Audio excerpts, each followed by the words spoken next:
اگر آپ کافی عرصے سے دعا کر رہے ہیں، آپ کی دعا قبول نہیں ہو رہی، تو آپ یہ طریقہ اختیار کریں، انشاءاللہ اللہ تعالیٰ آپ کی ہر دعا کو قبول کرے گا۔ جو مانگیں گے آپ کو اللہ تعالیٰ عطا فرمائے گا۔ قبل اس کے کہ وہ طریقہ میں آپ کے ساتھ شیئر کروں جس کے ذریعے سے اللہ تعالیٰ دعا کو قبول کرتا ہے، آپ دیکھ لیں آپ کا رزق حلال کا ہے۔ نمبر 2، آپ کی گفتگو میں جھوٹ تو نہیں پایا جاتا۔ طریقہ کیا ہے؟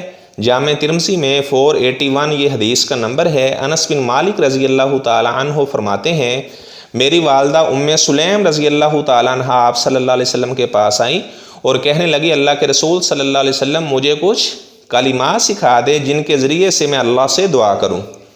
آپ صلی اللہ علیہ وسلم نے فرمایا، کبر اللہ 10 مرات، 10 مرتبہ اللہ اکبر پڑھنا ہے، 10 مرتبہ سبحان اللہ پڑھنا ہے، اور آپ نے فرمایا کہ 10 مرتبہ الحمدللہ پڑھنا ہے، ثم سلی حاجتک، اس کے بعد آپ اللہ تعالیٰ سے جو بھی مانگو گی اللہ تعالیٰ آپ کو عطا فرما دے گا۔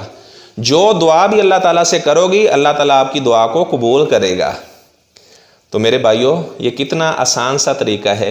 اگر کسی میرے بھائی کی دعا قبول نہیں ہو رہی، بہن کی دعا قبول نہیں ہو رہی، یہ طریقہ اختیار کرے، آپ کو اللہ تعالیٰ ہر نعمت عطا فرما دے گا۔ جو مانگیں گے آپ کو اللہ سے مل جائے گا۔